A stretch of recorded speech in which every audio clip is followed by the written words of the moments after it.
Bismillahirrahmanirrahim. Allahumma inni as'aluka ilman nafi'a. Assalamu alaikum to all of you. My name is Jahanzeb Zulfikar Ali and I am a lecturer of mathematics. आज हम लोग class 9th का mathematics की series का आगाज करने लगे हैं, जिसके अंदर हम लोग 9th क्लास के इंशाल्लाह ताला कंप्लीट बुक को सॉल्व करेंगे। तो चलते हैं अपने फर्स्ट यूनिट पर। फर्स्ट यूनिट का नेम है real number system. Real number system से पहले हमें जस्ट नंबर सिस्टम्स का बेसिक्स पता होना चाहिए कि नंबर सिस्टम्स क्या होते हैं। तो बेटा नंबर सिस्टम्स में सबसे पहले नंबर्स को जो कैटेगराइज किया गया उसके अंदर आते हैं नेचुरल नंबर। ये कुछ बेसिक्स बातें हैं जो आप लोगों को पहले से ही पता है। नेचुरल नंबर सिस्टम जो कि हमारे पास स्टार्ट होते हैं 1 से, यानी कि 1 2 3 up to so on so forth, ये हमारे पास नेचुरल नंबर सिस्टम होता है। नेचुरल नंबर सिस्टम के बाद होल नंबर आते हैं। होल नंबर स्टार्ट होते हैं 0 से, 0 1 2 3 and up to so on so forth, ये चलते जाते हैं। उसके बाद हमारे पास आ जाते हैं इंटीजर्स, जिसमें प्लस वाले माइनस वाले दोनों नंबर्स इंक्लूड होते हैं। +-1 +-2 +-3 and up to so on so forth. Integers के बाद हमारे पास आते हैं नंबर्स रैशनल, इरेशनल, और उसके बाद हमारे पास आते हैं रियल नंबर्स। तो हम लोग रियल नंबर्स को एक्सप्लेन करने से पहले हम लोग इसमें देखेंगे कि रियल नंबर्स की कैटेगरीज कौन कौन सी होती है। रियल नंबर में 2 तरह के नंबर आते हैं, एक होता है हमारे पास रैशनल नंबर और एक हमारे पास होता है इरेशनल नंबर। रैशनल और इरेशनल में फर्क क्या होता है, पहले तो इनकी बिल्कुल बेसिक से मैं आपको डेफिनेशन बता देता हूँ। ऐसा नंबर जिसको फ्रैक्शन फॉर्म में लिखा जा सकता है वो हमारे पास रैशनल नंबर होता है। अगर आपको पेपर में डेफिनेशन आए तो आप लोग जस्ट लिखेंगे a number written in the form of p over q is called a rational number, साथ उसकी एग्जांपल लिखेंगे, आपका क्वेश्चन कंप्लीट हो जाएगा। अदरवाइज आपकी बुक के अंदर भी उसने जो डेफिनेशंस दी हुई है, तो पहले मैं आपको सिंपल ये बता दूं जो मैंने बताया। ऐसा नंबर जिसको हम लोग फ्रैक्शन फॉर्म में लिख सकते हैं, यानी कि p ओवर q में लिख सकते हैं, और इसकी छोटी सी कंडीशन होती है q is not equal to 0, q 0 के इक्वल नहीं होना चाहिए, क्योंकि बेटा आपको पता मैथमेटिक्स का रूल है डिनोमिनेटर में अगर 0 आ जाए तो वो हमारे पास अनडिफाइंड होता है। तो ऐसा नंबर जिसको हम फ्रैक्शन फॉर्म में लिख सकते हैं वो हमारे पास रैशनल नंबर होता है। जिसको फ्रैक्शन फॉर्म में नहीं लिखा जा सकता वो इरेशनल नंबर होता है। अब अगर हम इक्वेशन आते हैं, हमें कैसे पता चलेगा कि कौन से नंबर्स फ्रैक्शन फॉर्म में लिखे जा सकते हैं या नहीं लिखे जा सकते। तो इस सिचुएशन में उसने हमें आगे रैशनल नंबर की और इरेशनल नंबर्स की मजीद 2 कैटेगरीज बताई हैं। तो अब हम लोग इनको पढ़ते हैं। जिस क्वेश्चन के ऊपर ये 2 कैटेगरी सेटिस्फाइड हो रही होंगी, इसका मतलब है वो रैशनल नंबर होगा। जिन पर ये 2 कैटेगरी सेटिस्फाइड हो रही होंगी वो हमारे पास इरेशनल नंबर होंगे। सबसे पहले बात करते हैं रैशनल नंबर की। बेटा रैशनल नंबर हम ऐसे नंबर को बोलते हैं जिसको हम सॉल्व करें, हमारा आंसर हो जाए टर्मिनेट। टर्मिनेटिंग डेसिमल क्या होता है, यानी आपने एक फ्रैक्शन को सॉल्व किया, उसका आंसर पॉइंट के बाद स्टॉप हो गया, जैसे कि 1/2। लेट अस सपोज मैं यहाँ पर डिवाइड करता हूँ 1 को 2 के साथ। 1 को मैंने 2 के साथ डिवाइड किया, हमारे पास आंसर आ गया 0.5, क्योंकि पॉइंट के बाद वैल्यू स्टॉप हो गई है। This is called terminate. Terminate बोलते हैं खत्म हो जाने को। तो जब भी हमारे पास पॉइंट के बाद वैल्यू स्टॉप हो जाती है तो वो हमारे पास कहलाते हैं टर्मिनेटिंग डेसिमल्स। डेसिमल बोलते हैं पॉइंट वाली वैल्यू को। फिर आते हैं रिकरिंग। रिकरिंग का बेटा दूसरा नाम होता है रिपीटिंग, यानी पॉइंट के बाद जो हमारे पास सेम वैल्यू रिपीट होती रहती नहीं है। फॉर एग्जाम्पल आप समटाइम एक नंबर को डिवाइड करते हैं 1/9, तो उसमें हमारे पास जो आंसर है वो पॉइंट के बाद रिपीट होता रहता है। ऐसे ही जस्ट लाइक 0.1111 0.9999, पॉइंट के बाद अगर हमारे पास सारी की सारी वैल्यू सेम आएंगी, it's mean that it is recurring decimal. मैं आपको वैसे एग्जांपल के तौर पे एक नंबर लिख देता हूँ। लेट अस सपोज आपने एक नंबर को डिवाइड किया, आपके पास आंसर आ गया 0.999 और ये चलता जा रहा है। इसको हम लोग रिकरिंग और नॉन टर्मिनेटिंग कहते हैं। नॉन टर्मिनेटिंग क्यों कहते हैं, क्योंकि ये खत्म नहीं होता, ये चलता जाता है। सो दैट्स व्हाई अगर हम लोग किसी नंबर को सॉल्व करते हैं, आंसर या तो हमारा टर्मिनेट हो जाता है, और अगर टर्मिनेट नहीं होता तो सेम वैल्यू चलती रहती है, जिसको हम लोग बोलते हैं रिकरिंग। इन दोनों कंडीशंस पे हमारे पास जो नंबर होता है वो होता है रैशनल नंबर। अब बात करते हैं इरेशनल नंबर की। अगर तो हमारा पॉइंट के बाद आंसर स्टॉप नहीं करता, लेट अस सपोज हम लोग इसमें एक वैल्यू सॉल्व करते हैं स्क्वायर रूट ऑफ 2। आप लोग इसको कैलकुलेटर पर सिंप्लीफाई कर लीजिएगा। स्क्वायर रूट ऑफ 2 आप लोग करेंगे, आप लोग देखेंगे पॉइंट के बाद आंसर चलता जाएगा। स्क्वायर रूट ऑफ 3 करेंगे, पॉइंट के बाद आंसर चलता जाएगा। तो जब भी हमारा आंसर पॉइंट के बाद स्टॉप नहीं करता, this is called non terminating decimal. Non terminate जो पॉइंट के बाद चलते जाते हैं, खत्म नहीं होते। दूसरी बात, नॉन टर्मिनेटिंग तो यहां पर भी था, क्योंकि मैंने कहा ये जो पॉइंट के बाद वैल्यूज चलती जा रही हैं, this is called non terminating. अब इसमें और इसमें फिर क्या डिफरेंस होगा, डिफरेंस बेटा यहां पर होगा। नॉन रिकरिंग, इसमें पॉइंट के बाद वैल्यूज चलनी है same, this is called recurring. इसमें पॉइंट के बाद वैल्यू सेम नहीं आनी। पॉइंट के बाद वैल्यू सेम ना आने से क्या मुराद है, यानी आप लोगों ने एक नंबर को सॉल्व किया, आपका आंसर आ गया 3.14156789 समथिंग, कोई भी रैंडम नंबर आते जा रहे हैं और वो चलते जा रहे हैं। Non recurring non decimal, this is called non recurring non terminating decimal, sorry non decimal नहीं, नॉन टर्मिनेटिंग डेसिमल।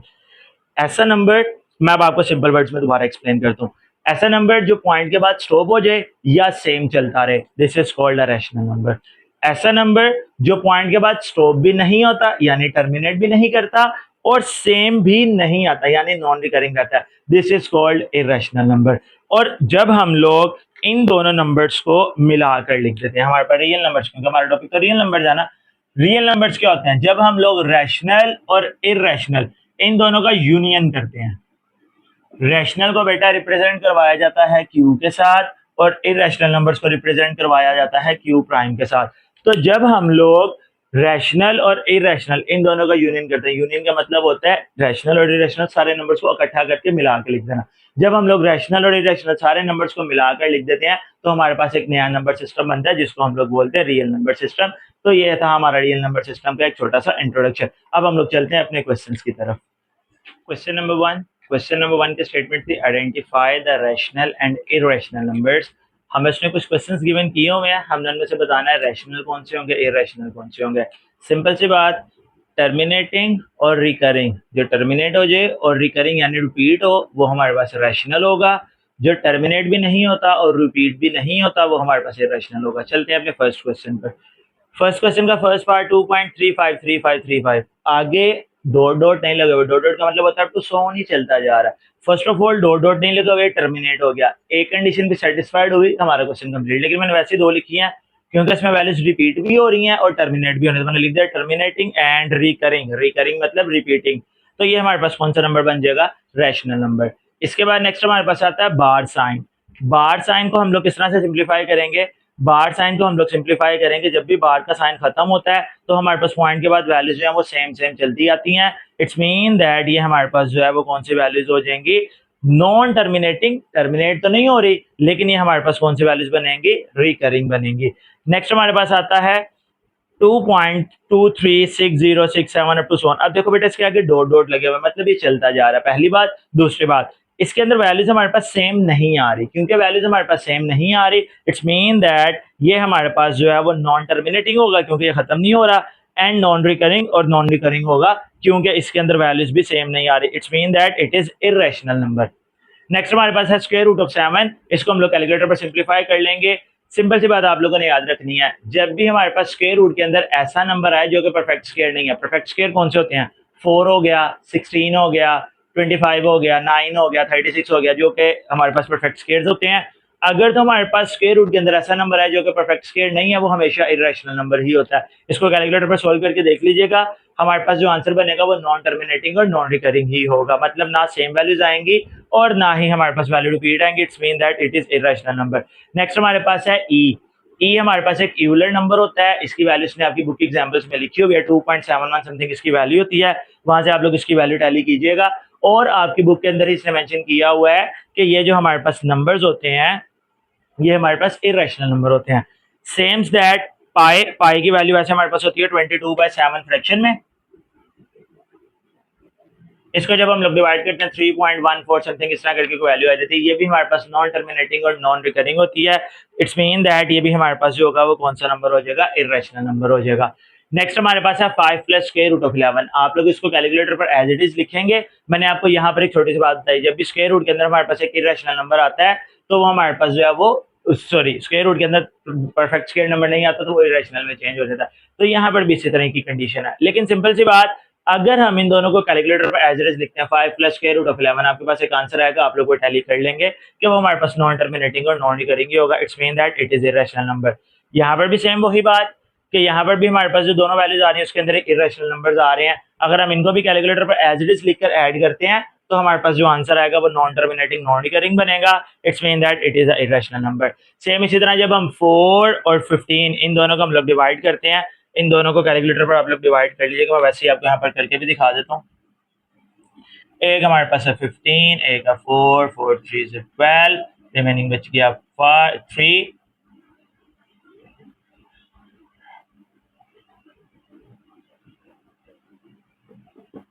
जब हम इसको डिवाइड करेंगे तो हमारे पास आंसर बन जाएगा 3.75।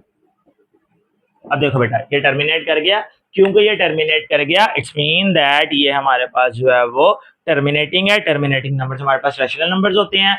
लास्ट वन अब हमारे पास आ गया ये वाला question, 2 minus square root of 2, 2 plus square root of 2। Same वही बात, अगर आप इसको कैलकुलेटर पर एज इट इज लिखेंगे तो ये आपको आंसर दे देगा टर्मिनेटिंग, जो कि इसका आंसर 2 बनेगा, जो कि हमारे पास होता है रैशनल नंबर। इसका एक फॉर्मूला भी है, एक बार सॉरी सेंटर में प्लस नहीं है, ये एक बार माइनस में और एक बार प्लस में लिखा हुआ है। इसका बेटा फॉर्मूला होता है ए स्केयर माइनस बी स्केयर, यानी आप फर्स्ट वैल्यू का भी स्केयर कर दो और माइनस सेकंड वैल्यू का भी स्केयर कर दो। इस 2 का स्केयर करेंगे 4, इसका स्केयर स्केयर रूट से कैंसिल होगा, वो 2 आ जाएगा, तो इसका आंसर हमारे पास 2 बन जाएगा। एनीवेज ये क्वेश्चन उसने मैं सिंप्लीफाई करने के लिए नहीं कहा, उसने मैं सिर्फ ये कहा है कि आइडेंटिफाई करें, यानी उसकी पहचान करवाएं कि कौन सा नंबर रैशनल है कौन सा इरेशनल है। ये मैंने वैसे ही आपको बताया, और जो वैल्यूज क्या मैंने बेटा ये वैल्यूज नहीं लिखी हुई, इनको आप लोग कैलकुलेटर पर सिंप्लीफाई करें, आपके आंसर आ जाएंगे। पॉइंट के बाद आप लोग इसी तरह कोई 2-3 वैल्यूज लिखकर आगे डॉट डॉट लगा देंगे कि ये तो सो ऑन चलती जा रही हैं। अब हम लोग चलते हैं अपने क्वेश्चन नंबर 2 की तरफ। जी तो स्टूडेंट्स, मैंने आप लोगों के लिए यहाँ पर इनकी वैल्यूज भी जो है वो निकाल कर लिख दी है। स्क्वायर रूट ऑफ 7 की वैल्यू क्योंकि नॉन टर्मिनेटिंग नॉट ही करेंगे, so that's it is irrational number. ऐसे यूलर नंबर की भी वैल्यू पाई बाय 2 को डिवाइड करेंगे 3.14, ये भी वैल्यू क्योंकि up to so on so forth चलती रहेगी, तो ये भी हमारे पास एक इरेशनल नंबर होगा। इसी तरह 5 plus square root of 11, under root 3 plus under root of 13, इन सब की वैल्यूज वैसे आप लोग कैलकुलेटर पर भी इनको सॉल्व कर सकते हैं। अब चलते हैं हम क्वेश्चन नंबर 2 की तरफ। क्वेश्चन नंबर 2 हमारा नंबर लाइन से रिलेटेड है। नंबर लाइन पहले 2 क्वेश्चन उसके स्क्वायर रूट वाले तो उनको हम लोग पहले नोटबुक पर सॉल्व कर लेते हैं ताकि आपको समझने में थोड़ी सी आसानी हो, देन उसके बाद अगले क्वेश्चंस को बोर्ड पर कंटिन्यू करते हैं। जी तो स्टूडेंट्स, फर्स्ट क्वेश्चन नंबर 2 का first part square root of 2, इसको हम लोग पहले कैलकुलेटर पर सॉल्व करेंगे, 1.41 आ जाएगा। अब हम लोग इसको करते हैं नंबर लाइन पर ड्रा। नंबर लाइन पर ड्रा करने के लिए बेटा आप लोग क्या करेंगे, एक स्ट्रेट लाइन ड्रा कर लें सबसे पहले, जितनी मर्जी ड्रा कर लें, कोई स्पेसिफिक लेंथ की नहीं है। अब यहाँ पर हम लोग इस पर नंबरिंग लाइन नंबर लाइन के लिए नंबर्स लगाते हैं। कोशिश कीजिएगा सबका डिस्टेंस इक्वली रखें। मैंने यहाँ पर 1-1 का गैप देकर सबका डिस्टेंस रख लिया। नंबर लाइन में सेंटर वाली वैल्यू 0, राइट साइड पर प्लस वाले नंबर और लेफ्ट साइड पर माइनस वाले नंबर आते हैं। फिलहाल हमें इन क्वेश्चन में नेगेटिव नंबर्स चाहिए नहीं है, लेकिन फिर भी मैंने यहाँ पर मेंशन किए हैं। अब हम लोग क्या करेंगे, हम लोग सबसे पहले अब नेक्स्ट बेटा जब आप लोग इनके ऊपर सारे इक्वल डिस्टेंसेस के नंबर्स लगा लेंगे, आप लोगों ने क्या करना है, 1 के ऊपर एक बिल्कुल स्ट्रेट लाइन यानी 90 का एंगल ड्रा करना है। स्ट्रेट लाइन लगाने के बाद हम लोग इसमें लेंगे कंपास। कंपास हम लोगों ने ओपन करनी है 0 से लेकर 1 तक। 0 से 1 तक जब हमारी कंपास ओपन हो जाएगी तो हमने इसको 1 वाले पॉइंट पर रखकर एक लगा देनी है छोटी सी रे। अब हम लोग इसको मिला देंगे 0 के साथ। ये हमारे पास बेटा साइड के लाती है हाइपोटेनियस। आप लोगों को पाइथागोरस थ्योरम याद होगा, मैं यहाँ पर 1 मिनट के लिए आपको पाइथागोरस थ्योरम बताता हूँ। ये हमारे पास अगर बेस 1 है तो इसका परपेंडिकुलर भी 1 ही होगा। पाइथागोरस थ्योरम हमें ये बताता है हाइपोटेनियस का स्क्वायर इक्वल्स टू बेस का स्क्वायर प्लस परपेंडिकुलर का स्क्वायर। हाइपोटेनियस का स्क्वायर इक्वल टू बेस हमारे पास 1 है, परपेंडिकुलर भी 1 है, 1 का स्क्वायर 1, दोनों प्लस होंगे 2, taking square root on both side, दोनों साइड्स पर स्क्वायर रूट करेंगे तो ये हमारे पास बन जाएगा स्क्वायर रूट ऑफ 2। मतलब जो हाइपोटेनियस है स्क्वायर रूट ऑफ 2 को रिप्रेजेंट करवा रहा है। यही हमने नंबर लाइन में भी लगाना था, तो हम लोग यहाँ से लेकर यहाँ तक की कंपास ओपन कर लेते हैं जो कि हमें स्क्वायर रूट ऑफ 2 को रिप्रेजेंट करवाएगी। अब आप लोग इसको 0 पर रखेंगे और यहाँ से एक रे ड्रा कर देंगे। ये जो लाइन आपकी इस पॉइंट पर आएगा, ये पॉइंट हमारे इसको अंडर रूट ऑफ 2 को रिप्रेजेंट करवाएगा। अब इसी तरह हमारा नेक्स्ट है अंडर रूट ऑफ 3, उसको करते हैं सिंप्लीफाई। जी तो बेटा नेक्स्ट हमारा इसका सेकंड पार्ट है square root of 3। Square root of 3 को आप लोग कैलकुलेटर पर सिंप्लीफाई करेंगे 1.7 आ जाएगा। बेटा मेथड इसका भी सेम टू सेम वही रहेगा। सबसे पहला काम आप लोग एक स्ट्रेट लाइन ड्रा कर लेंगे। स्ट्रेट लाइन ड्रा करने के बाद हम लोग इसके ऊपर वैसे ही नंबरिंग करेंगे 1-1 का गैप देकर। और बेटा ये लाइंस मैं सिर्फ आपको समझाने के लिए थोड़ी सी ज़्यादा लगा रहा हूँ, आप लोग इतनी ज़्यादा लाइंस नहीं भी लगाएंगे तो भी कोई इशू नहीं होगा। ये हमारे पास हो गया 0, 1, 2, 3, -1, -2, -3। अब देखें बेटा स्टार्ट में हम लोगों ने सारा वही काम करना है जो हमने फर्स्ट पार्ट में इसको सोल्व किया। इसके ऊपर एक 90 का एंगल बिल्कुल स्ट्रेट लाइन, फिर हम लोग कंपास से ओपन करेंगे 0.1 और 0 से 1 तक। 0 से 1 तक की कंपास ओपन करने के बाद 1 वाले पॉइंट पर रखकर एक लाइन ड्रा करेंगे यहाँ पर और इनको आपस में मिला देंगे। ये हमारे पास बन जाएगा हाइपोटेनियस। हाइपोटेनियस बन गया। फिर एज यूजुअल ये भी 1 है, ये भी 1 है। पाइथागोरस थ्योरम हमारे पास था hypotenuse square equals to base square plus perpendicular square. Hypotenuse का स्क्वायर बेस में 1 का स्क्वायर, परपेंडिकुलर 1 का स्क्वायर। दोनों 1 के स्क्वायर 1 1 हो जाएंगे, दोनों को ऐड करेंगे हो जाएगा 2, taking square root on both side, दोनों तरफ इसके स्क्वायर रूट करेंगे तो इसका हमारे पास हाइपोटेन्यूज का आंसर आ जाएगा स्क्वायर रूट ऑफ 2। अब ये जो आंसर है ये हमारे पास आया स्क्वायर रूट ऑफ 2, लेकिन बेटा हमारा क्वेश्चन था हमने फाइंड करना था स्क्वायर रूट ऑफ 3। अब इसको फर्दर हम लोग क्या सिंप्लीफाई करेंगे, ध्यान से देखिएगा बेटा, हम लोगों ने इस पॉइंट पर रखनी है डी, डी का हम लोगों ने इस पॉइंट पर डी रखनी है और यहाँ पर एक 90 का एंगल ड्रा करना है। सॉरी टू से मेरे पास बेटा इस टाइम डी अवेलेबल नहीं है, तो आप लोग इसको डी के साथ देख लीजिएगा। डी आप लोग जब इस पॉइंट पर रखेंगे आपका समथिंग 90 का एंगल यहाँ करके कहीं बनेगा। ओके, 90 का एंगल ड्रा करने के बाद आप लोग क्या करेंगे, सेम यही प्रोसेस दोबारा करेंगे। ये जो हमने 1 सेंटीमीटर सॉरी 0 से 1 सेंटीमीटर की हमने कंपास ओपन की हुई थी, ये इस पॉइंट पर रखनी है और यहाँ पर इसको कट करेंगे। अब बेटा यहाँ से जो हम लोग 0 तक लाइन ड्रा करेंगे ये हमें रिप्रेजेंट करवाएगी स्क्वायर रूट ऑफ 3 को। ये लाइन हमारी जो है वो रिप्रेजेंट करवाएगी स्क्वायर रूट ऑफ 3। मैं आपको दोबारा बता रहा हूँ, ये आप लोगों ने डी से यहाँ पर 90 का एंगल ड्रा करना है। अब बेटा क्योंकि ये हमारे पास लाइन स्क्वायर रूट ऑफ 3 को रिप्रेजेंट करवा रही है, तो अब हम लोग यहाँ से यहाँ तक कंपास ओपन कर लेते हैं। अब हम लोग इस कंपास को रखेंगे 0 पर और देन इसके बाद यहाँ पर एक आर्क ड्रा कर देंगे जो कि हमारे अबाउट 1.7 पर रिप्रेजेंट करवाएगी इस नंबर लाइन को। तो ये हमारे पास हो जाएगा स्क्वायर रूट ऑफ 3। ये था हमारा इसका सेकंड पार्ट। अब हम लोग इसके चलते हैं नेक्स्ट पार्ट नंबर नेक्स्ट अब हम लोग चलते हैं थर्ड पार्ट पर। थर्ड पार्ट नंबर लाइन में हम लोगों ने क्या करना है, सेम बेटा जिस तरह हम लोगों ने स्टार्टिंग वाले क्वेश्चन किए थे हम लोग इसमें भी नंबर लाइन ड्रा करेंगे, लेकिन थोड़ा सा चेंज होगा। चेंज ये होगा कि इसके अंदर हमने वो कंपास डी वगैरह यूज नहीं करने के स्क्वायर रूट वाले क्वेश्चन थे। अब फर्स्ट क्वेश्चन हमारा है 4 एंड 1/3। इसको हम लोग मिक्स फ्रैक्शन भी बोलते हैं। इनको सिंप्लीफाई करने का तरीका क्या होता है, सबसे पहले ये मल्टीप्लाई होगा 4 के साथ, देन उसके बाद ऊपर वाली वैल्यू प्लस, यानी 3 4 12, 12 में 1 प्लस करेंगे 13, डिनोमिनेटर वाली वैल्यू एज इट इज रहेगी। अब हम इन दोनों को डिवाइड करेंगे, आंसर आ जाएगा 4.33। तो बेटा 4.33 को हमने नंबर लाइन पर ड्रा करना है। नंबर लाइन पर ड्रा करने से पहले मैं आपको एक छोटी सी बात बता दूं, बेटा जब भी वैल्यू पॉइंट्स में आती है ना तो उसको किस तरह से ड्रा किया जाता है। एक सिंपल सी बात याद रखिएगा, दो नंबर जो हमारे पास होते हैं ना, जस्ट लाइक 1 एंड 2, इन दोनों वैल्यूज के सेंटर में छोटी छोटी 10 लाइंस का गैप होता है। यानी इस तरह से जब हम लोग इन वैल्यूज को डिवाइड करते हैं ना तो इस तरह करते करते छोटी छोटी टोटल 10 लाइंस का गैप होता है। तो जो पॉइंट के बाद वाली वैल्यूज है वो इन लाइंस को रिप्रेजेंट करवाती हैं। मतलब अगर 0.5 होगा तो वो 1 और 2 के बिल्कुल सेंटर में आएगा, 4 होगा सेंटर थोड़ा सा पीछे, 3 होगा तो उससे पीछे, 2 होगा तो उससे पीछे, और अगर 6 होगा तो 5 से आगे, फिर उसके up to so on so forth, ये इस तरह चलते रहेंगे। अब ये हमारा फर्स्ट क्वेश्चन जो है इसके अंदर हमारे पास है, इसमें हमारे पास है 4.33। अब देखो बेटा इसको हम लोग इस तरह से सिंप्लीफाई करेंगे, 13 3 डिवाइड हुआ 4.33 आ गया। अब हमने 4 और 5 के सेंटर में, 4 और 5 के बिल्कुल सेंटर में आएगा 4.5, तो इससे थोड़ा सा पीछे, सेंटर से बिल्कुल थोड़ा सा पीछे एक इस तरह स्ट्रेट करके लाइन लगा देनी है। ये हमारे पास बस इसका आंसर हो जाएगा। अब यहाँ पर चाहे आप लोग 4.3 लिखो, चाहे ये लिखो या अपना क्वेश्चन लिखो, सबसे बेस्ट यही होता है कि आप लोग यहाँ पर अपना क्वेश्चन मेंशन कर दें। ये बस हमारी नंबर लाइन सोल्व हो जाएगी, दैट्स इट, और कुछ भी नहीं करना। नंबर लाइन मैंने आपको बताई थी, 0 से राइट साइड पर प्लस वाले नंबर और लेफ्ट साइड पर माइनस वाले नंबर आते हैं। सेम इसी तरह बेटा ये वाला 2 7 14, 14 में 1 प्लस हुआ 15 ओवर 7। अक्सर स्टूडेंट्स यहाँ पर मिस्टेक करते हैं, जो वो 2 को 7 के साथ मल्टीप्लाई करवाते हैं तो वो -14 + 1 कर देते हैं। तो बेटा इसको -14 + 1 नहीं करते, माइनस सिर्फ हमारे पास साथ इसके रहेगा, करते हम लोग इनको प्लस, यानी 2 7 14, 14 में 1 प्लस हुआ 15 ओवर 7।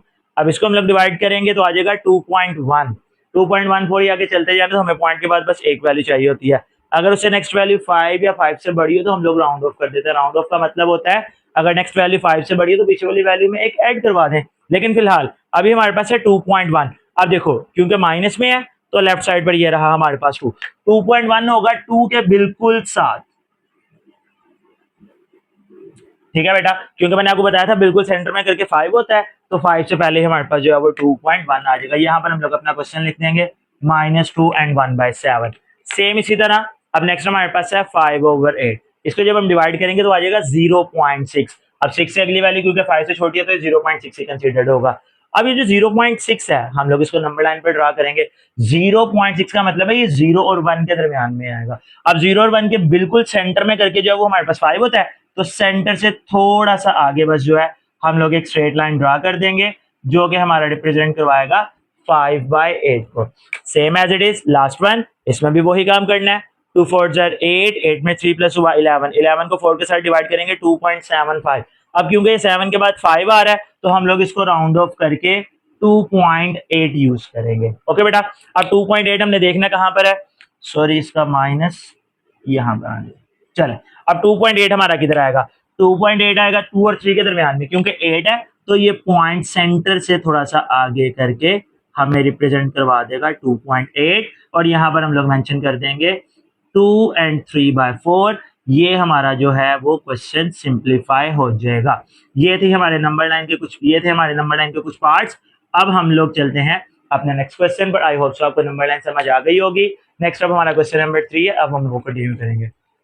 नेक्स्ट बेटा क्वेश्चन नंबर 3 की स्टेटमेंट है कि आपने इस डेसिमल को लिखना है P/Q की फॉर्म में, यानी कि फ्रैक्शन फॉर्म में। सिंपल सा क्वेश्चन है, इंपॉर्टेंट शॉर्ट क्वेश्चन है, शॉर्ट क्वेश्चन में पूछा जा सकता है। बेटा सबसे पहला काम, हम लोग इस क्वेश्चन को लेट कर लेते हैं किसी भी वेरिएबल के। मैंने इसको नाम दे लिया x का, लेट x इक्वल टू 0.4 बार। अब बेटा ये जो ऊपर बार साइन है, बार रिप्रेजेंट करवाता है रिकरिंग को। रिकरिंग का मैंने मतलब बताया था, रिकरिंग ऐसी वैल्यू को बोलते हैं जो पॉइंट के बाद रिपीट होती जाती है। तो जिस वैल्यू के ऊपर बार होगी हम उसको रिपीटिंग टाइम्स में लिख लेंगे। तो ये हमारे पास आ जाएगा x equals to 0.444 and up to so on so forth. ये हमारे पास एक फर्स्ट इक्वेशन इसकी बन जाएगी। इसको हम लोग इक्वेशन नंबर 1 का नाम दे लेंगे। अब बेटा इसके बाद हम लोगों ने नेक्स्ट काम क्या करना है, हमने देखना है हमारे पास पॉइंट के बाद कितनी वैल्यूज है। अगर तो पॉइंट के बाद एक वैल्यू है तो हम इसको मल्टीप्लाई करेंगे 10 के साथ। अगर पॉइंट के बाद 2 वैल्यूज आएंगे तो इनको मल्टीप्लाई करेंगे 100 के साथ। अगर पॉइंट के बाद 3 वैल्यूज आए तो 1000। मतलब इस तरह ये याद रखने का सिंपल सा तरीका बता रहा हूँ। पॉइंट के बाद अभी एक वैल्यू है तो हम इसको मल्टीप्लाई करेंगे 10 के साथ। अगर 2 आ जाएंगी तो 100 के साथ करेंगे, क्योंकि 2 वैल्यूज वाला आपको क्वेश्चन है। तो हम यहाँ पर एक स्टेटमेंट मेंशन कर देते हैं, multiply bye 10 on both sides. दोनों साइड्स पर हम इसको 10 के साथ मल्टीप्लाई कर देंगे। मल्टीप्लीकेशन किस तरह होगी, ये हमारे पास हो जाएगा 10 मल्टीप्लाई बाय एक्स और 10 multiply by 0.444 and up to so on so forth. बेटा 10x के साथ मल्टीप्लाई होगा तो ये हमारे पास हो जाएगा 10x। अब जब 10 को हम इसके साथ मल्टीप्लाई करवाएंगे तो ये डेसिमल पॉइंट जो है वो एक पॉइंट आगे शिफ्ट हो जाएगा। नहीं याद रहता, सिंपल कैलकुलेटर पर इसको मल्टीप्लाई करें, आपके पास वैल्यू बन जाएगी 4.444 and up to so on. अब बेटा अक्सर बच्चे जब इसको कैलकुलेटर पर मल्टीप्लाई करवाते हैं ना तो वो कहते हैं सर पॉइंट के बाद तो सिर्फ 2 4s आ रहे हैं। तो मैंने भी आपको यहाँ पर बार साइन का मतलब बताया कि ये चलते जा रहे हैं, आप चाहे 2 लिखें, चाहे 3 लिखें, चाहे 4 लिखें, इससे कोई मसला नहीं होगा। ये अब हमारे पास एक नेक्स्ट इक्वेशन आ गई जिसको हम नाम देंगे इक्वेशन नंबर 2 का। अब बेटा हमने इसमें फर्दर क्या करना है, जब हमारे पास ये 2 इक्वेशंस आ जाएंगी हमने इन दोनों इक्वेशन को सब्ट्रैक्ट करवाना है। सब्ट्रैक्ट कई बच्चे जो है वैल्यू को साथ लिखकर करते हैं, कई वैल्यू को ऊपर नीचे लिखकर करते हैं। तो बेटा जिस तरह आपको सब्ट्रैक्शन इजी लगती है आप लोग इसको वैसे कर सकते हैं। तो यहाँ पे पहले स्टेटमेंट मेंशन कर देते हैं कि हम क्या करने लगे हैं, subtract equation 1 and equation 2। Equation 1 और 2 को सब्ट्रैक्ट करवाते हैं। इक्वेशन 1 हमारे पास है, पहले इक्वेशन नंबर 2 लिख लेते हैं क्योंकि बड़ी वैल्यू है, x equal to 4.444 and up to so on, और दूसरी आ गई x equals to 0.444 and up to so on. अब बेटा अगर आप लोग ये वाली वैल्यू भी ऊपर लिख लेंगे तो क्वेश्चन पे कोई फर्क नहीं पड़ेगा, वो दोनों साइड पर माइनस आएंगे, वो कैंसिल हो जाएंगे। एनीवेज हमने इन दोनों इक्वेशन को सब्ट्रैक्ट करवाना। बेटा जब भी सब्ट्रैक्ट करवाते हैं तो हमेशा याद रखिएगा नीचे वाली वैल्यूज के साइन चेंज हो जाते हैं। ये पॉजिटिव x था, चेंज होकर माइनस हो गया, ये भी वैल्यू पॉजिटिव है, चेंज होकर माइनस हो गई। अब जिसके साथ कुछ नहीं होता आपको पता है उसके साथ 1 कंसीडर्ड होता है। अब 10 में से 1 को माइनस करेंगे तो हमारे पास आ जाएगा 9x। यहाँ पर बेटा याद रखने का सिंपल सा तरीका, पॉइंट के बाद वाली सारी वैल्यू सेम है, सारी आपस में कैंसिल हो जाएंगी, सिर्फ बचेगा 4 माइनस 0। तो 4 में से 0 माइनस करेंगे, हमारे पास क्या वैल्यू आ जाएगी 4। 9 मल्टीप्लाई है, इक्वल के दूसरी तरफ आएगा तो डिवाइड हो जाएगा, तो ये हमारे पास आ जाएगा x इक्वल्स टू 4/9। अगर आप इसको 4/9 यानी इसको कैलकुलेटर पर डिवाइड करेंगे तो आपके पास आंसर आ जाएगा 0.444। तो हमने इस रिकरिंग वैल्यू को फ्रैक्शन में रिप्रेजेंट कर दिया। ये था हमारा फर्स्ट पार्ट। अब चलते हैं इसके सेकंड पार्ट पर। नेक्स्ट इसका सेकंड पार्ट भी बेटा same to same as it is होगा। सारा क्वेश्चन जिस तरह फर्स्ट पार्ट किया वैसे होगा, सिर्फ एक स्लाइड से चेंज होगा। जहां पर हमने मल्टीप्लाई बाय 10 की है वहां पर मल्टीप्लाई बाय 100 हो जाएगा। क्यों?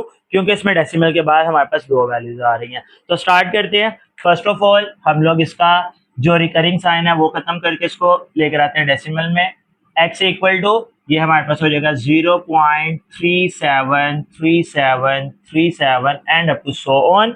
ये हमारे पास हो जाएगी फर्स्ट इक्वेशन। अब यहाँ पर एक्चुअल स्टूडेंट्स क्या मिस्टेक करते हैं, वो यहाँ पर या तो सिर्फ 333 लिखते जाते हैं या सिर्फ 777 लिखते जाते हैं। बेटा ये बार साइन 37 दोनों पर है, तो इसलिए 373737 दोनों रिपीटिंग में आएंगे। अब नेक्स्ट हमारे पास स्टेटमेंट आ जाएगी कि हमने इसको मल्टीप्लाई करवाना है, तो हम लोग यहाँ पर लिख लेते हैं multiply by 100 on both sides. इन दोनों को हम मल्टीप्लाई करवा देंगे, यानी दोनों साइड्स को मल्टीप्लाई 100 कर देंगे, तो ये हमारे पास हो जाएगा 100 into x which is equals to 100 into 0.373737 and up to so on.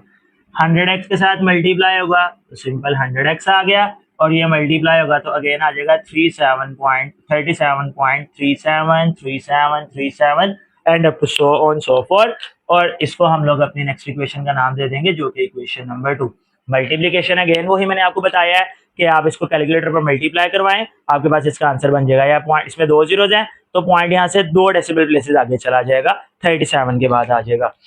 अब बेटा और दूसरी बात, पॉइंट के बाद आप जितने मर्जी 37 लिख सकते हैं। अगर आप इसको कैलकुलेटर पर मल्टीप्लाई करवाएंगे तो 2 आएंगे, क्योंकि हमने यहाँ पर टोटल 3 लिखे हैं, एक ये हो गया और 2, क्योंकि मैंने आपको बताया रिकरिंग का मतलब है 37 रिपीट हो सकता है, तो हम लोग यहाँ पर 37 जितने दफा मर्जी लिखें उससे कोई इशू नहीं होता। नेक्स्ट हमारा काम था, अब हमने इक्वेशन 2 और 1 को करवाना है सबट्रैक्ट, तो स्टेटमेंट मेंशन कर लेते हैं सबट्रैक्ट इक्वेशन 1 एंड 2। इक्वेशन 1 और 2 को हम लोग सबट्रैक्ट करवाते हैं। पहले हम लोग लिख लेते हैं सेकंड वाली, 100x equals to 37.373737 up to so on, और x equals to 0.373737 up to so on. अब बेटा फिर वही बात, जब भी हम लोग सबट्रैक्ट करवाते हैं तो नीचे वाली वैल्यूज का साइन हमारे पास हो जाते हैं चेंज। अब यहाँ पर 100 है, जिस तरह कुछ नहीं होता 1, 100 में से 1 माइनस करेंगे तो हमारे पास यहाँ पर बच जाएगा 99x। इन दोनों को माइनस करवाएंगे तो ये सारी वैल्यूज सेम है, ये कैंसिल हो जाएंगी। 37 में से 0 माइनस करेंगे तो जस्ट हमारे पास बच जाएगा 37। अब 99 मल्टीप्लाई है, 99 इक्वल के दूसरी तरफ जाएगा तो डिवाइड हो जाएगा। ये हमारे इसके सेकंड पार्ट का आंसर हो जाएगा। अब इसके चलते हैं थर्ड और लास्ट पार्ट पर। नेक्स्ट बेटा इसका थर्ड पार्ट है। थर्ड पार्ट भी सेम टू सेम एज जिस तरह हम लोगों ने पिछला क्वेश्चन किया था। कोशिश किया करें जो क्वेश्चन सेम होते हैं वीडियोस में से देखने की बजाय आप लोग इनको पहले खुद सोल्व किया करें, अगर ना सोल्व हो इसको फिर दोबारा देखा करें। तो आप लोग इसको पहले खुद ट्राई करें, इंशाल्लाह आप लोगों से खुद भी ये सोल्व हो जाएगा। बाकी चलते हैं, करना काम सारा वही है इसमें भी। x equal to 0.212121 up to so on, क्योंकि ये रिकरिंग की तो हम लोग इसको इक्वेशन का नाम दे लेंगे। ये हमारे पास हो गई इक्वेशन नंबर 1, बार साइन खत्म हुआ तो ये रिपीटिंग में आ गया। सेकंड, फिर डेसिमल के बाद क्योंकि 2 वैल्यूज आ रही हैं, 2 हमारे पास नंबर्स आ रहे हैं, तो हम अगेन इसको मल्टीप्लाई जब करवाएंगे तो हम लोग यहाँ पर लिखेंगे multiply by 100 on both sides. दोनों साइड्स पर हमने इसको मल्टीप्लाई करवा देना है 100 के साथ। अगर एक वैल्यू होगी तो 10 के साथ, और अगर 2 होंगी तो 100 के साथ। अब 100 के साथ इनको मल्टीप्लाई करवा लें, 100 into x equal to 100 into 0.212121 up to so on. अब 100 जब x के साथ मल्टीप्लाई होगा ये तो आ गया 100x। अब इसको जब मल्टीप्लाई करेंगे तो ये हमारे पास बन जाएगा 21.2121 अप टू सो ऑन। ये हमारे पास हो जाएगी इक्वेशन नंबर 2। ओके बेटा, अब इक्वेशन नंबर 2 बनने के बाद मैंने आपको पहले बताया था इसको आप लोग कैलकुलेटर पर भी मल्टीप्लाई करवा सकते हैं, या सिंपल 100 है तो पॉइंट यहाँ से 2 डेसिमल आगे चला जाएगा, 2 डेसिमल प्लेसेस उसकी शिफ्ट हो जाएंगी, और पॉइंट के बाद 21 जो है वो आप जितने मर्जी लिख सकते हैं। अब हम लोग इनको करवाते हैं subtract equation 1 and 2, subtract equation 1 and 2। अब हम इन दोनों को सबट्रैक्ट करवाते हैं। इक्वेशन नंबर 2 हम लोग पहले लिख लेते हैं, ये आ गई 100x इक्वल टू 21.212121, और दूसरे हमारे पास आ गई x equal to 0.212121 up to so on so forth. अब जब हम इनको सबट्रैक्ट करवाते हैं तो नीचे वाली वैल्यूज के हमारे पास साइन हो जाते हैं चेंज, तो इनको हम लोग चेंज कर देते हैं। ये भी हो जाएगा माइनस और ये भी हो जाएगा माइनस। अब माइनस का मतलब ऊपर 100 है, इसके साथ कुछ भी नहीं है तो 1 है। 100 में से जब हम 1 को माइनस करेंगे तो ये हमारे पास हो जाएगा 99x। ये पॉइंट के बाद वाली सारी वैल्यू सेम है, ये कैंसिल। 21 में से 0 को माइनस करेंगे तो हमारे पास आ जाएगा 21। 99 मल्टीप्लाई है, इक्वल के दूसरी तरफ आएगा, डिवाइड हो जाएगा। ये हमारे पास इसके सेकंड पार्ट का आंसर, थर्ड पार्ट का सॉरी आंसर हो जाएगा। ये था हमारा क्वेश्चन नंबर 3। अब हम लोग चलते हैं क्वेश्चन नंबर 4 की तरफ। नेक्स्ट बेटा, आप लोगों को इसने कुछ प्रॉपर्टीज गिवन की हुई है बुक के अंदर, एडिटिव प्रॉपर्टीज और मल्टीप्लिकेटिव प्रॉपर्टीज। क्वेश्चन नंबर 4 और 5 क्योंकि आप लोगों का प्रॉपर्टीज से रिलेटेड है तो इसीलिए आपको पहले प्रॉपर्टीज का पता होना जरूरी है। तो हम लोग पहले 1 बाय 1 इस प्रॉपर्टीज को डिस्कस करते हैं, देन उसके बाद हम लोग अपने क्वेश्चन नंबर 4 और 5 की तरफ चलेंगे। First of all closure property. बेटा कुलैयर वर्ड निकला क्लोज से। क्लोज का मतलब होता है कि अगर हम दो सेम टाइप नंबर्स को आपस में ऐड करवाते हैं, क्योंकि एडिटिव की बात हो रही है, अगर हम दो सेम टाइप नंबर्स को ऐड करवाते हैं तो उसका आंसर भी उसी टाइप का ही आएगा। जैसे हम दो नेचुरल नंबर्स को प्लस करते हैं तो आंसर नेचुरल आएगा, दो इंटीजर्स को प्लस करते हैं तो इंटीजर्स आएगा, सेम एज इट इज। अब देखें बेटा, उससे पहले छोटी सी बात, ये जो उसने ऊपर आपको मेंशन किया हुआ है इसको रीड किस तरह करते हैं। बेटा ये जो हमारे पास उल्टा ए लिखा होता है इसको बेटा हम लोग पढ़ते हैं फॉर ऑल, सारी की सारी वैल्यूज के लिए, फॉर ऑल सारी की सारी वैल्यूज के लिए। और ये जो बीच में ई टाइप सिंबल लगा हुआ है इसको हम लोग बिलोंग बोलते हैं बिलोंग्स टू या मेंबर्स ऑफ, बिलोंग्स टू या मेंबर ऑफ दोनों बोले जा सकते हैं। और ये जो कैपिटल आर लिखा हुआ है, कैपिटल आर का मतलब यहाँ पर है रियल नंबर्स, क्योंकि प्रॉपर्टी सारी की सारी रियल नंबर्स में डिस्कस होंगी, रियल नंबर। अब देखो बेटा, अब हम लोग यहाँ पर जब क्लोजर की बात करेंगे तो क्लोजर प्रॉपर्टी का मतलब होगा, क्लोजर प्रॉपर्टीज बात हो रही है रियल नंबर्स के लिए, यानी ये कि अगर हम दो रियल नंबर्स को प्लस करेंगे तो आंसर भी उसका रियल ही आएगा। It's means to say that अगर हम लोग a प्लस बी करते हैं, दोनों रियल नंबर है, तो इसका जो आंसर बनेगा वो भी हमारे पास कौन सा नंबर बन जाएगा, रियल नंबर बन जाएगा। Same as it is commutative property. Commutative property क्या होती है? कम्यूटेटिव प्रॉपर्टी हमारे पास सिंपल बेटा सिर्फ उनके ऑर्डर शफल करना होता है। अगर a प्लस बी है तो दूसरी साइड हमारे पास बन जाएगी b प्लस है। This is called your commutative property of addition. Same as it is associative. Associative property हमारे पास क्या होती है बेटा, देखो एसोसिएटिव प्रॉपर्टी में वैल्यूज आती है total 3, a plus B plus C, A plus B plus C. आप लोगों ने जस्ट इसकी ब्रैकेट शफल करनी है। अगर पहले ब्रैकेट हमारे पास आ जाती है ए और बी पर तो बाद में ब्रैकेट आ जाएगी बी और सी पर, और अगर पहले ब्रैकेट बी और सी पर आ जाएगी तो फिर उसके बाद ए और बी पर हम लोग ब्रैकेट लगा देंगे। ये हमारी होती है associative property. Identity. Identity element क्या होता है? फर्स्ट ऑफ ऑल तो आप लोग ये सुने, आइडेंटिटी एलिमेंट बेटा ऐसा एलिमेंट होता है जिसको हम क्वेश्चन में इंसर्ट करवाएं, क्वेश्चन पे कोई भी फर्क ना पड़े। जस्ट लाइक अगर मैं ए को प्लस करता हूं 0 के साथ तो उसका आंसर हमारे पास दोबारा क्या आ जाएगा, ए। तो it's mean that 0 is the identity element. 0 एक वो एलिमेंट है जिसको क्वेश्चन में इंसर्ट करने से क्वेश्चन पर कोई फर्क नहीं पड़ रहा। तो जब भी हम लोग किसी भी नंबर को ऐड करते हैं 0 के साथ तो वो उसका वही आंसर आया था। It's mean that 0 is the identity element. 0 के बाद आता है इनवर्ट्स। बेटा इनवर्ट्स बोलते हैं उल्ट को। जैसे कि हम लोग बात करते हैं प्रॉपर्टीज एडिटिव की, एडिटिव यानी कि ऐड का उल्ट हो जाएगा माइनस। तो हमारे पास ये प्रॉपर्टी किस तरह से बन जाएगी कि अगर एक नंबर हमारे पास है ए, इसमें हम लोग प्लस कर देते हैं माइनस ए को, या फिर एक नंबर हमारे पास माइनस ए है इसमें हम लोग प्लस कर देते हैं ए को, तो इन दोनों सिचुएशन में आंसर हमारे पास क्या बन जाएगा, 0। मीन्स टू से दैट एक प्लस ए था, अगर हम उसको इसके इनवर्ट्स यानी माइनस ए के साथ सोल्व कर दें तो हमारे पास जो है वो इसका इनवर्ट्स कहलाएगा।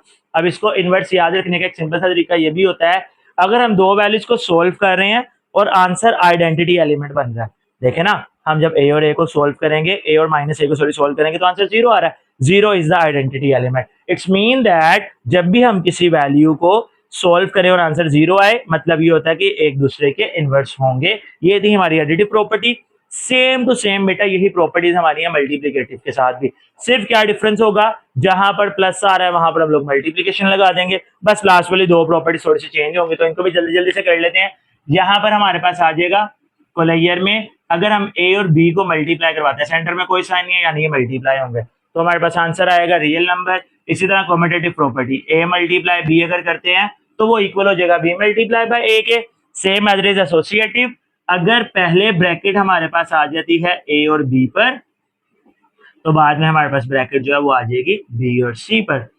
ये हमारे पास हो जाएगी एसोसिएटिव प्रॉपर्टी। उसके बाद आइडेंटिटी। अब मैंने आपको यहाँ पर बताया था ऐसी वैल्यू जिसको क्वेश्चन में ऐड करने से कोई फर्क नहीं पड़ता, तो मल्टीप्लीकेशन में हम लोग क्या करेंगे, ऐसी वैल्यू जिसको मल्टीप्लाई करने से क्वेश्चन को कोई फर्क ना पड़े। It's means to say that अगर मैं ए को मल्टीप्लाई करवा देता हूँ 1 के साथ, तो हमारे पास दोबारा आंसर क्या बन जाएगा, ए। इसका मतलब ये हुआ कि इसके अंदर आइडेंटिटी एलिमेंट हमारे पास होगा 1। 1 इज द आइडेंटिटी एलिमेंट। तो जब भी हम किसी भी नंबर को 1 के साथ मल्टीप्लाई करवाएंगे तो दोबारा वही नंबर आ जाएगा। It's mean that it is an identity element. अब हम लोग करते हैं इसका इनवर्स। अब क्योंकि बेटा मल्टीप्लाई की बात हो रही है, मल्टीप्लाई का इनवर्स यानी उल्ट हो जाएगा डिवाइड। इसका मतलब हो गया अगर एक नंबर ए है तो इसका इनवर्स हो जाएगा 1/a।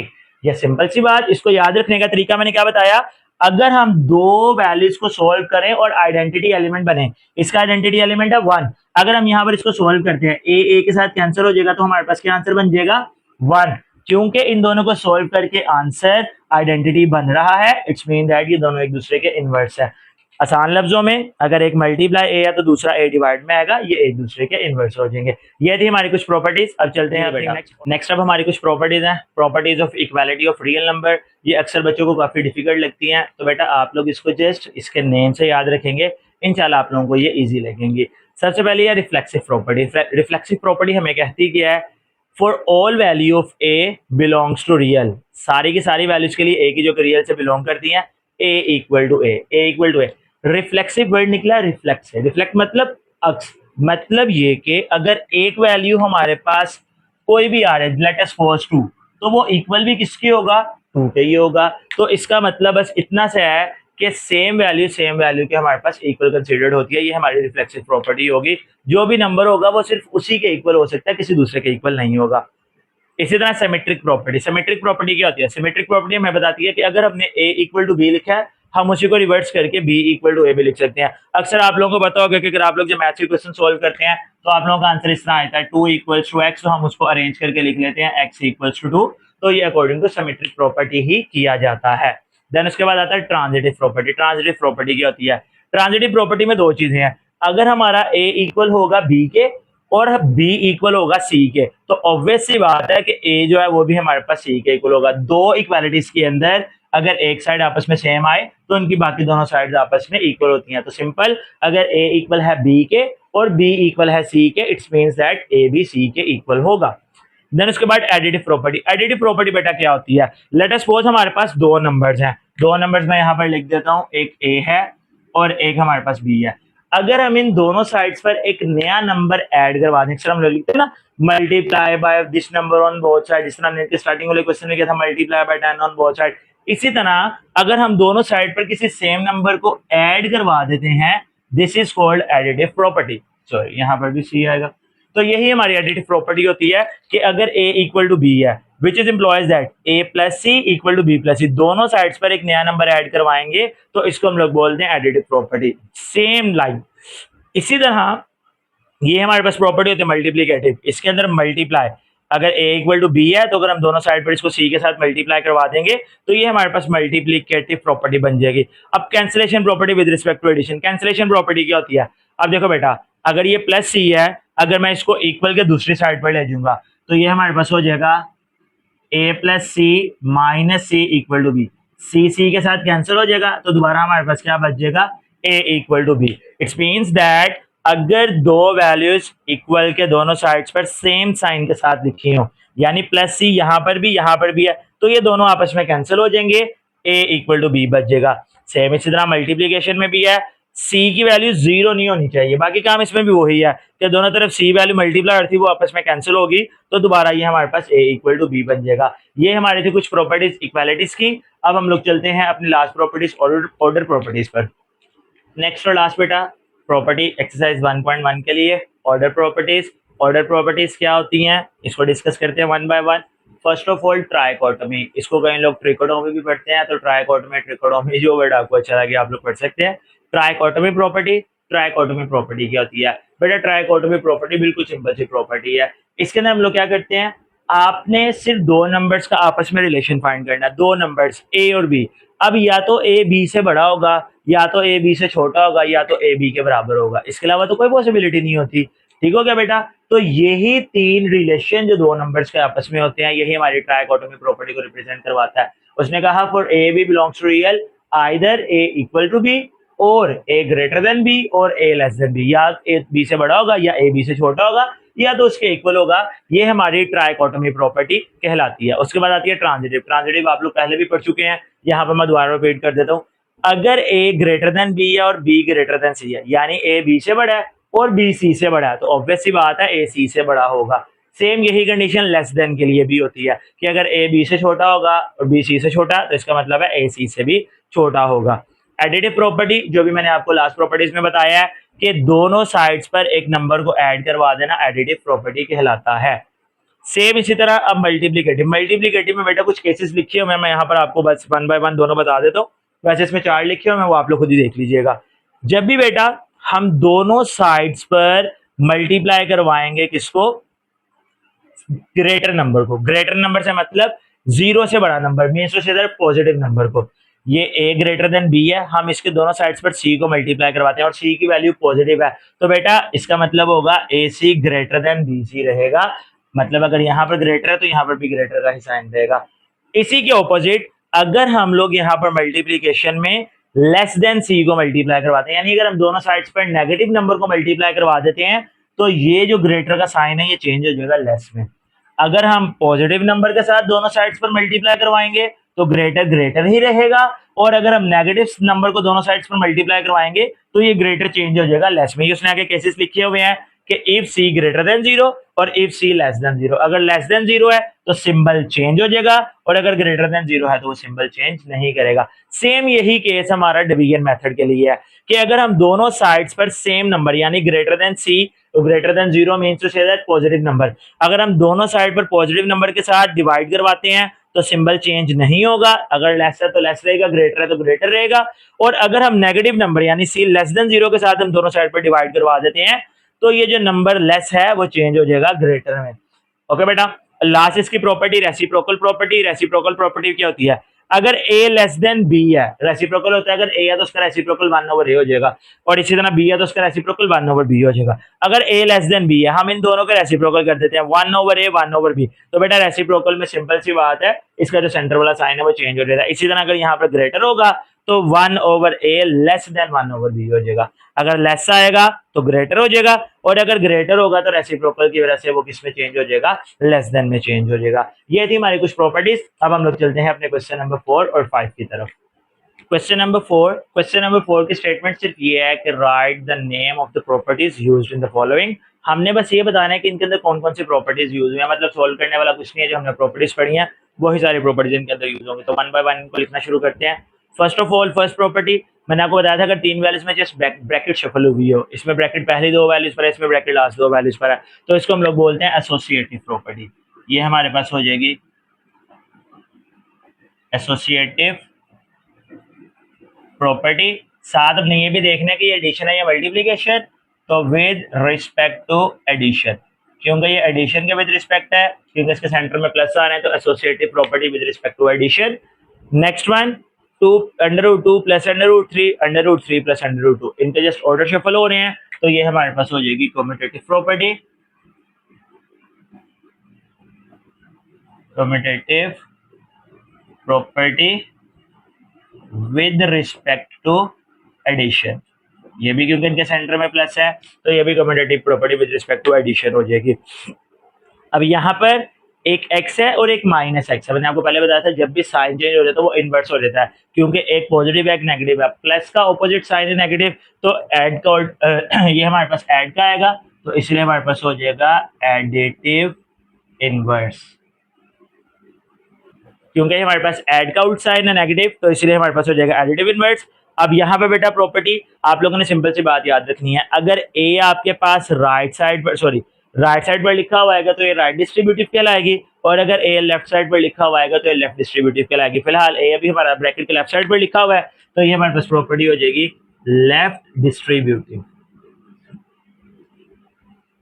लेफ्ट डिस्ट्रीब्यूटिव प्रॉपर्टी, ये हमारे पास लेफ्ट डिस्ट्रीब्यूटिव प्रॉपर्टी हो जाएगी। अब यहाँ पर 16 प्लस 0 ऐसी वाली जिसको क्वेश्चन में ऐड करो, क्वेश्चन पे कोई फर्क ना पड़े, उसको हम लोग बोलते हैं आइडेंटिटी। तो क्योंकि ये ऐड किया तो हम लोग लिख लेंगे एडिटिव आइडेंटिटी। ऐसे वाले जिसको क्वेश्चन में मल्टीप्लाई करें, क्वेश्चन पे कोई फर्क ना पड़े, वो मल्टीप्लीकेटिव आइडेंटिटी थी। तो ये हो जाएगा मल्टीप्लीकेटिव आइडेंटिटी। फिर यहाँ पर भी सेम फर्स्ट प्रॉपर्टी की तरह इसमें भी जस्ट हमारे पास ब्रैकेट शफल हो रही है, तो ये भी हमारे पास हो जाएगी associative property. Associative property with respect to, क्योंकि इसके अंदर मल्टीप्लीकेशन हो रही है, तो with respect to multiplication.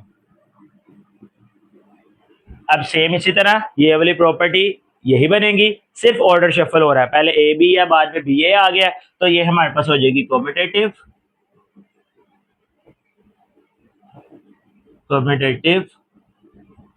Property with respect to क्योंकि सेंटर में कोई साइन नहीं है तो मल्टीप्लाई होगा, तो विद रिस्पेक्ट टू मल्टीप्लीकेशन। ये बेटा हमारे क्वेश्चन नंबर 4 की प्रॉपर्टीज थी। प्रॉपर्टीज मैंने इससे पहले बताई हैं सारी, तो आप लोग कोशिश करें, अगर आप लोगों ने प्रॉपर्टीज नहीं देखी या नहीं सुनी तो बेटा आप लोग पहले वीडियो पीछे करके प्रॉपर्टीज को सुन लें, उनको समझ लें, देन आपको ये बड़ी आसान लगेंगी। अब हम लोग चलते हैं क्वेश्चन नंबर 5 की तरफ। बेटा इसका फिफ्थ क्वेश्चन भी सेम, हमने इसकी प्रॉपर्टीज के नेम लिखने हैं। इसके अंदर मैक्सिमम हमारे पास ऑर्डर प्रॉपर्टीज यूज होंगी। ऑर्डर प्रॉपर्टीज भी मैंने आपको अभी इन क्वेश्चन से पहले समझाई हैं।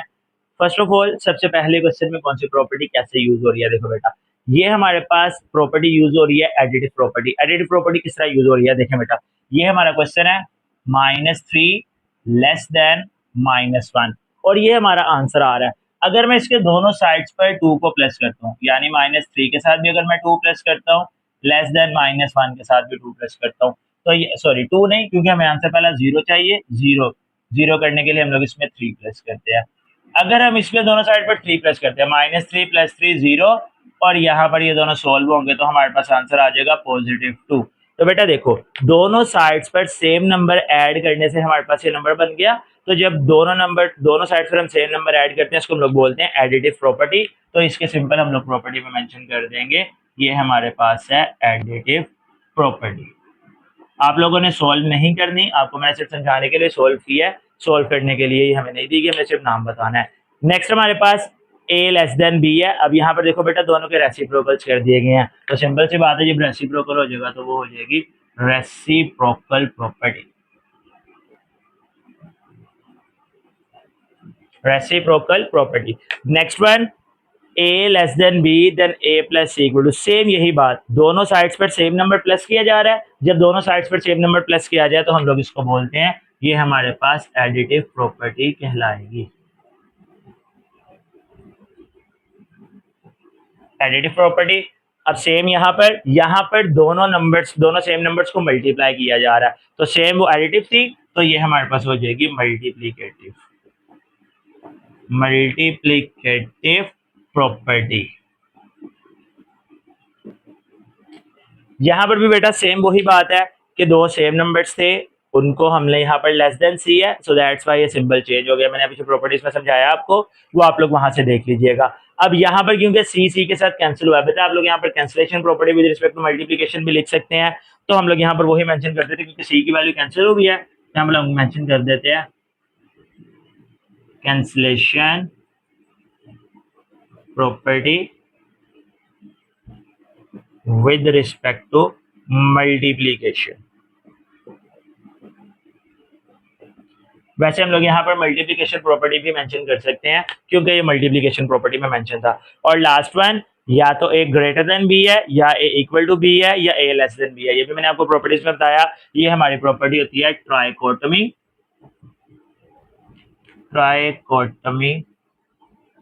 प्रॉपर्टी। ये थी बेटा हमारी कुछ प्रॉपर्टीज क्वेश्चन नंबर 4 और 5 की। मैंने आपको इन क्वेश्चंस को सोल्व करने से पहले प्रॉपर्टीज को अच्छी तरह से समझा दिया था। आई होप सो आपको प्रॉपर्टीज समझ आ गई होंगी। अब हम लोग चलते हैं अपने क्वेश्चन नंबर 6 और इस एक्सरसाइज के लास्ट क्वेश्चन पर। नेक्स्ट बेटा 6 और इसका लास्ट क्वेश्चन है 1.1 का। क्वेश्चन की स्टेटमेंट है find to rational number between, उसने हमें दो नंबर्स दिए हुए, हमने इनके दरमियान में रैशनल नंबर फाइंड करने हैं। रैशनल नंबर जैसे कि आपको पता है वो नंबर जिनको हम फ्रैक्शन फॉर्म में लिख सकते हैं। तो हमने इनके भी रैशनल नंबर्स फाइंड करने हैं जो कि इनके दरमियान में आते होंगे, दो नंबर होने चाहिए। पहले मैं आपको एक छोटी सी एग्जांपल देता हूँ ताकि आपको क्वेश्चन सॉल्व करने का आइडिया हो जाए। लेट अस सपोज हमारे पास दो नंबर्स हैं जो कि एक हमारे पास हो गया 4, एक हमारे पास हो गया 6। इन दोनों के सेंटर में एक नंबर अगर मैं आपसे पूछूं कौन सा, तो आप लोग मुझे स्ट्रेट फॉरवर्ड बता देंगे कि सर 5 है। तो किस तरह हम लोग फाइंड करते हैं, इन दोनों को करते हैं प्लस और डिवाइड कर देते हैं 2 पे, जो कि बनेगा 10/2 विच इज इक्वल टू 5। तो बेटा रैशनल नंबर किसी दो नंबर्स के दरमियान फाइंड करने का यही मेथड होता है। हम सिंपल क्या करते हैं, उन दोनों नंबर्स को आपस में ऐड करते हैं और डिवाइड कर देते हैं 2 के साथ, वो हमारा रैशनल नंबर हो जाता है। तो हम लोग भी सबसे पहले स्टेटमेंट यही लिखेंगे, rational number, rational number between, अभी हम किन किन के दरमियान फाइंड कर रहे हैं, 1/3 एंड 1/4, बिटवीन 1/3 एंड 1/4। अब बेटा रैशनल नंबर किस तरह फाइंड करना है, मैंने भी आपको छोटी सी एग्जांपल दी है। दोनों को प्लस करना है और डिवाइड कर देना है 2 के साथ। तो हम लोग यहाँ पर करते हैं 1/3 प्लस 1/4। अब देखो बच्चों, आपकी अपनी मर्जी है, चाहे आप लोग डिवाइडेड बाय 2 इसके नीचे लिखो, चाहे आप डिवाइडेड बाय 2 इसके साथ लिख दो, दोनों ही मेथड ठीक है। आप लोग नीचे लाइन लगाकर ओवर 2 नीचे भी लिख सकते हैं, साइड पर भी लिख सकते हैं। अब बेटा जब भी दो फ्रैक्शन वाली वैल्यूज आती हैं, सेंटर में प्लस या माइनस हो, तो हम इनका करते हैं एलसीएम। एलसीएम जरा ध्यान से देखिएगा, ध्यान से समझिएगा। फर्स्ट ऑफ ऑल नीचे हमारे पास दो नंबर है 3 और 4। 3 और 4 का हम लोग सिंपल एलसीएम करेंगे, ये हमारे पास हो जाएगा 12। अब हमने बेटा ये देखना है कि 3 के टेबल पर 12 कहाँ पर आता है। 3 के टेबल पर 12 हमारे पास आता है 4 पर, तो हम ये जो ऊपर वैल्यू लिखी हुई है इसको मल्टीप्लाई करवा देंगे 4 के साथ। 4 1 4, फिर प्लस, अब 4 है, 4 के टेबल पर 12 हमारे पास कहाँ पर आता है 3 पर, तो यहाँ पर हम 3 के साथ मल्टीप्लाई करवा देंगे, 3 1 3। डिवाइड का साइन जब भी मल्टीप्लाई में चेंज होता है तो वैल्यू का रेसिप्रोकल कर देते हैं। ये 2 है, इसका रेसिप्रोकल करेंगे 1/2 हो जाएगा। अब आगे सिंपल, 4 में 3 प्लस होंगे, ये हो जाएगा 7/12 मल्टीप्लाई बाय 1/2। इनको मल्टीप्लाई करवा लें, 7 1 7, 12 2 24। तो ये हमारे पास पहला रैशनल नंबर आ गया जो कि 1/3 एंड 1/4 के दरमियान में आएगा। सेम इसी तरह अब हम लोग दोबारा स्टेटमेंट लिखेंगे, rational number between,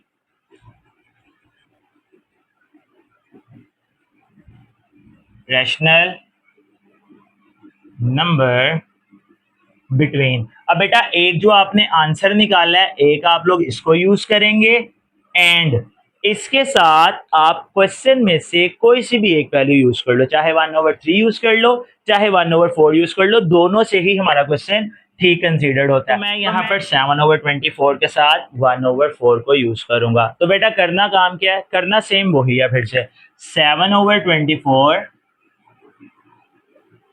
plus 1/4 multiply sorry divided by 2। अब बेटा 24 और 4 का एलसीएम, एलसीएम मैंने यहाँ पर रफ वर्क में कर दिया ताकि आपके लिए थोड़ा सा इजी हो जाए। 24 और 4 का एलसीएम करेंगे, 2 12 jar, 2 2 jar, 2 6 jar, 2 1 jar, 2 3 jar and again 3 1 jar. अब इन तीनों को मल्टीप्लाई करेंगे, वो हमारा एलसीएम हो जाएगा, 2 2 जार 4, 4 2 जार 8 एंड 8 3 जार 24। तो ये हमारे पास 24 इसका आ गया एलसीएम और ये डिवाइड का साइन चेंज हो गया मल्टीप्लाई में। अब देखो बच्चों ऊपर वैल्यू किस तरह लिखनी है, मैं दोबारा रिपीट कर रहा हूँ, ध्यान से सुनिएगा, ध्यान से समझिएगा। 24 के टेबल पे हमारा एलसीएम यानी 24 किधर आता है 1 पर, तो ऊपर वाली वैल्यू को हम मल्टीप्लाई करवा देंगे 1 के साथ, 7 1 7 प्लस 4 के टेबल पर 24 किधर आएगा 6 पर, तो इसको हम मल्टीप्लाई करवा देंगे 6 के साथ, 6 1 6, ये हमारा एलसीएम है।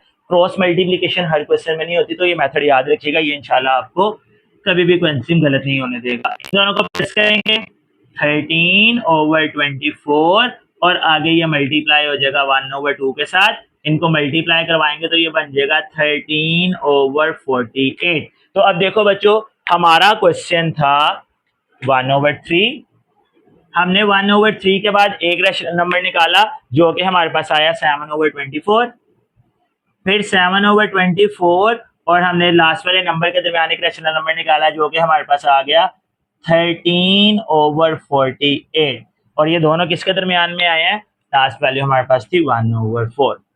ये हमारे वो दो रैशनल नंबर्स हैं जो कि 1/3 और 1/4 के दरमियान में एग्जिस्ट करेंगे। अब हम लोग चलते हैं इसके सेकंड पार्ट पर।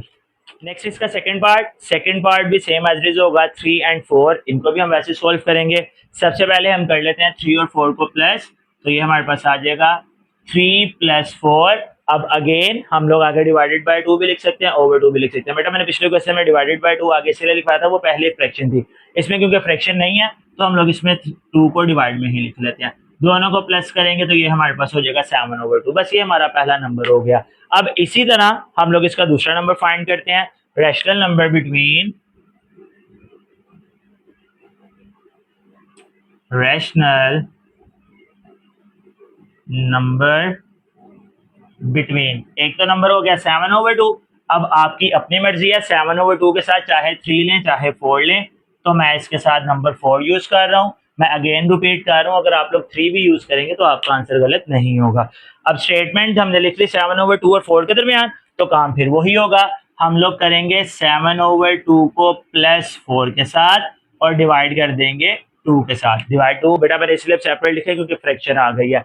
अब पहले इसका करेंगे एलसीएम, उसने 2 और 1 का एलसीएम हमारे पास 2 ही होगा।